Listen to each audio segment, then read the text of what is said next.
todos.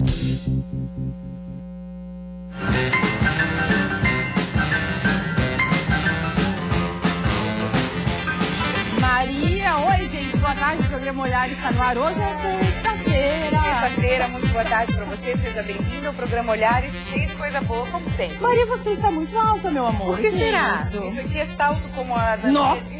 Gente, A que Dani salto é disse que esse? é salto de drag queen, olha o tamanho. Salto lindo. Eu tô me equilibrando aqui, lindo, né? Essa Lindo, parte carne preto e branco, sexy. super em alta. Não, tá linda, tá linda. Eu também. Tá poderosa pra uma sexta-feira. Pronto. Vai pra onde hoje? Vou pra casa. Gente, vamos começar o programa então. Tem um monte de coisa boa. A gente vai conversar com uma amiga sua, aliás, que hoje está aqui no programa. Eu tava conversando com ela, matando as saudades. É bem mais fácil, né, a gente entrevistar a amiga, a Giana Laura Santos, foi minha colega de faculdade, eu tenho o prazer de falar com ela. Ela escreveu recentemente um livro que vai mostrar, faz uma comparação entre o jornalismo do passado e o jornalismo contemporâneo. Vai ser um papo bem legal. Legal, e hoje no quadro Só Pra Eles a gente vai falar sobre os homens careca. Será que é dos carecas que elas gostam mais? Será? A gente tem aqui uma mulher que é apaixonada por um e eles têm muita história pra contar. A gente tem um careca. Aqui, ó. Ih, tá aí, já. Aí o careca, gente. Oh, meu Deus do Está sendo céu. filmado. Tem o nosso quadro Terapia também. Você fez uma matéria sobre reflexologia? Sim, reflexologia nos pés, uma massagem super relaxante, aquela história, né, que o pé tá mapeado muitos órgãos do corpo. Tem vários pontos, né? Um pedacinho. Vários. E aí a gente mostrou os benefícios, bem legal. Você fez no seu pé? Esse não é o meu pé, esse agora é o meu pé. Esse é o teu pé. Ai, Não. que inveja. Ai, meu Deus, muito pé pra uma pessoa só. Eu testei, é bem gostoso. Uma delícia? O LG também vem hoje, vai trazer uma história curiosa, uma história de amor. Vai! Um homem fez uma declaração de amor por uma mulher em público. Foi isso que aconteceu, LG?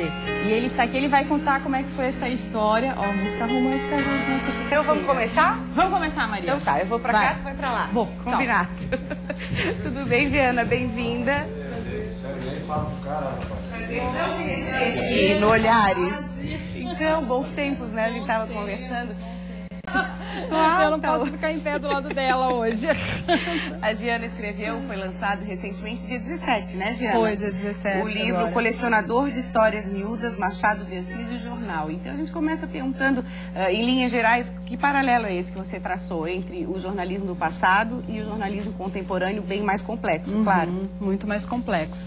Mas eu fiz aí um paralelo, é o seguinte, na verdade eu me ative mais ao período de transição no século XIX para o XX, que foi o primeiro momento que o jornalismo surgiu na história do Brasil. E os primeiros jornalistas, eles eram cronistas, eles saíram da literatura e foram para o jornal. E Machado de Assis, que é o que eu retrato mais nesse livro, foi um dos pioneiros nessa história. Então a gente conhece muito Machado de Assis como um grande literato, aquele que cai no vestibular com aquelas histórias, né, romances grandiosos, e pouco a gente conhece do Machado de Assis como cronista. E é essa época que eu abordo, Que tu retratas. que é as crônicas, o olhar dele para o Rio de Janeiro, as histórias miúdas, por isso que eu coloquei colecionador de histórias miúdas, as modas, os tipos, os hábitos, os costumes. O olhar dele até sobre a notícia, assim, como é que era naquela época? O que era a informação, quais eram as fontes? A novidade, o próprio jornal já era notícia, o próprio formato do jornal, porque antes só havia livro, né? Eram os livros que a gente estava acostumado, eles estavam acostumados a ver, e de repente surge uma novidade de um material que é divulgado, que passa de mão em mão, que é colocado fora no dia seguinte. E havia tudo quem isso falava era até que era uma ameaça. uma ameaça. O jornal impresso era uma ameaça ao livro, que né? era uma prostituição para alguns literatos. Imagina escrever para jornal, que coisa mais baixa. Então, os primeiros jornalistas ou amavam ou odiavam os literatos. E alguns passaram para o jornal numa boa, e aí as informações que circulavam na cidade. Porque crônica, a palavra vem de sincronia. Então, é o primeiro olhar sobre o tempo, sobre as novidades do tempo. Então, ao invés de ficar no gabinete escrevendo sobre coisas mais abstratas, subjetivas, esses primeiros cronistas começaram a olhar a cidade, a moda da cidade, os acidentes que aconteciam na cidade, tudo isso virava notícia.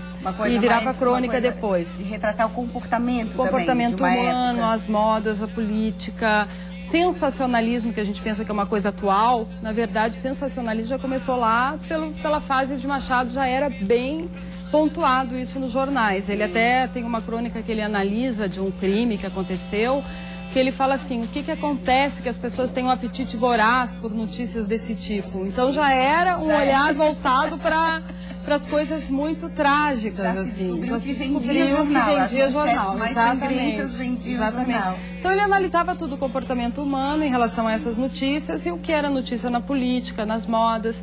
Ele foi um grande cronista e essa fase dele é que eu coloco aí nesse livro que está sendo vendido agora, a partir de agora. O que mais te fascinou nessa pesquisa, assim, sobre Machado de Assis? Em primeiro lugar, eu adoro Machado, mas eu adorava Machado já como romancista, só que quando eu descobri ele como cronista, eu vi que ele tinha um olhar muito moderno, um olhar que é contemporâneo nosso. Tudo aquilo que a gente vive na atualidade já estava, de alguma forma, inscrita nas primeiras percepções de Machado sobre as coisas que aconteciam na cidade. Então aquilo me deixou muito fascinada, resgatar nele aquilo que virou o que é hoje, né? Toda a nossa trajetória enquanto jornalista, que foi um primeiro momento lá e que hoje a gente trabalha, por exemplo, é um pouco específico da nossa área, mas a questão do lead, né, que a gente fala, que é colocar as informações principais no primeiro parágrafo e tudo, ele já dizia assim, eu coloco as informações mais importantes no começo, moralmente é assim que escrevo. Ele já tinha uma intuição que aquilo era uma grande sacada, as pessoas queriam se informar rápido, o ritmo da cidade já era outro, os transportes eram mais velozes. Então, tudo isso foi muito interessante descobrir que já tinha isso tudo lá e que é tão contemporâneo. Que legal. Então, onde encontrar, Giana, seu livro? É na Livraria Catarinense, a editora Insular, né, que fez a publicação, editou esse livro. Ele é resultado da minha tese de doutorado, mas ele está lá na Livraria Catarinense, para quem quiser. Eu acho que é uma boa leitura para descobrir uma outra faceta do Machado de Assis. Que legal, adorei. Obrigada, esse é meu dedicatório. Adorei. Obrigada. E eu não posso terminar a entrevista sem antes falar, gente, a Giana já trabalhou aqui na Santa Catarina. Era âncora do Jornal da Noite. Era, sim. A gente devia ter pesquisado. Será que tem em arquivo essa imagem? Eu não procuraria. Cabelos da década de 90. Mas alguns colegas aqui eu já revi, já lembrei. Foi muito legal. Foi lá pela década, no comecinho da década de 90, 92, 93. Deve ter alguma coisa arquivada, mas em VT. Em videotape.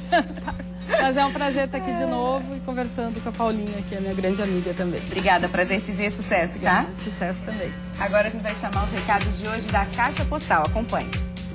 Eu quero mandar um beijo pro meu namorado, falar que eu amo muito ele. A gente fez 4 meses ontem, tô muito feliz com ele. É Jefferson Silva. Obrigada. Alô, pessoal. Eu tô aqui na Band. Eu sou de Caxias do Sul, vim fazer um curso aqui em Florianópolis. Mando um alô pra vocês, um abraço a todos vocês. Pra Band também, um abraço.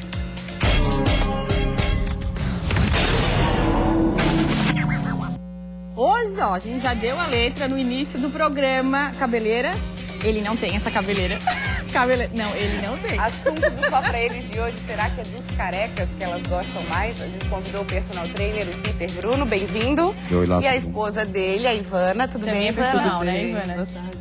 2 sarados, saudáveis, é isso aí. E cheios de histórias pra contar. Bastante, algumas. E aí? Peter, quando que você começou a ficar careca? Conte a sua história. Todo careca um dia foi cabeludo, né? Eu não fujo a regra. Então, assim, em 1988, quando eu servi o exército, foi a grande fugida dos fios de cabelo preciosos que eu tinha, os fios dourados que eu tinha na época.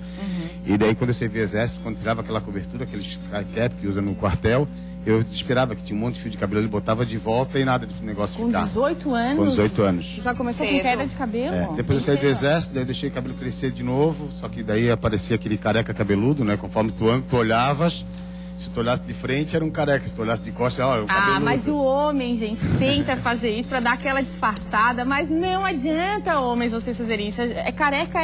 Não adianta disfarçar, botar um rabinho atrás. Fica até feio. Não fica, Ivana? Quando eu conheci ele, que a gente não se conhecia de vista, era assim. Era ele feio? Tinha aquele cabelinho assim do lado e amarrado. era diferente, era um estilo. Era feio. Era aquele negócio meio chitãozinho. Ela gostou. Se apaixonou pela carequinha dele. Em cima não tinha cabelo, né? Careca como ele é hoje, né? Mas atrás tinha um cabelinho amarradinho. Eu vi ele correndo só com aquele cabelinho. Era comprido, mas bem fininho. Ralinho? O barco foi o dia que o elástico caiu, né? Que o elástico não aguentava mais o rabinho, daí caiu. Daí disse, agora, puta, agora não dá pra ficar com esse negocinho pendurado, então vamos raspar de uma vez. O pior são os homens que têm o cabelo atrás e aqui já começa a ficar careca, eles tentam botar o cabelo pra frente pra As disfarçar. falhas, né, que começa. Puxa da orelha, né? Como é que tu fazia isso? Não, eu não cheguei a Não fazer chegou? esse ridículo, eu não cheguei a chegar nesse padrão, assim. Mas chega a se pensar, porque tu começa a ver pessoas que começam a puxar do lado, Pra a cima. franja, em vez dela sair do meio, puxa do lado. Daí tem aquela que já puxa daqui, a gente já fala, deixa a sobrancelha crescer e bota pra cá. Ou então faz conversível, né? Que a pessoa deixa crescer atrás, bota pra frente, tá quando correr com aquele tupete balançando. Assim, agora... Pac-Man, a gente fala, careca Pac-Man. Agora, Peter, uma coisa engraçada que a gente tava conversando antes do programa são as receitas que você escutava. Todo mundo tem uma receita pra evitar que o cabelo caísse. O que que tem de mais engraçado, assim, que você lembra? Olha, o mais comum na minha época era babosa, né? A famosa babosa. Até hoje é, Até né? hoje o pessoal ainda usa, né? Não, mas Era a babosa. receita era só babosa ou tinha mel junto, açúcar? Não, era só babosa, essa era só babosa. Mas a gente babosa. faria qualquer coisa. Adubo, se tivesse adubar, a gente faria qualquer coisa na época. Tinha um produto na época que era um minoxidil que chamava, que eu pensei em fazer, mas era extremamente alto o preço. Porque todo mundo é vaidoso, né? E o careca, ele acaba sendo um pouco mais vaidoso. Porque ele acaba perdendo um artifício que a gente tem, que é o cabelo para mudar. E eu não tinha como fazer a mudança, né? Então tu acaba compensando isso de outras formas. E uma das formas foi, de repente, cultivando um pouco mais o corpo, cuidando mais da autoestima, sendo mais gentil, sendo mais... Alguma forma de chamar a atenção, né? Mas é porque antigamente o cabelo pro homem, realmente, como tu falou, na década de 80, Exatamente. os homens tinham muito cabelo, eram uns cabeludos. Sim, as referências de beleza eram mais... outras, Mas né? aí, em que momento tu resolvesse assim, não, eu vou assumir, vou ser careca, vou ser... Quando cheio caiu o de- elástico. Quando caiu o Aí elástico, caiu o no elástico, não cabinho, tinha mais o cansou. que fazer. Aí não Tá. tinha como. E daí não podia mais deixar crescer, porque senão virava o bozo, né? Tá. Então, aquele negócio que não tinha como. Não, meu sonho era ter um moicano na vida, assim. Só que meu moicano teria que ser um negócio lateral, assim, passando por trás. Então ali, quando caiu o elástico mesmo, não teve como, tive que assumir de uma vez. E daí tu começa a conhecer outros carecas e começa a ver pessoas de sucesso também, careca também, né? Nada, Porque- hoje em dia o padrão de beleza é completamente Exatamente. outro, né? Hoje não, eu Deve ser vejo super alunos meus, por confortável. exemplo, que fizeram um implante, por exemplo,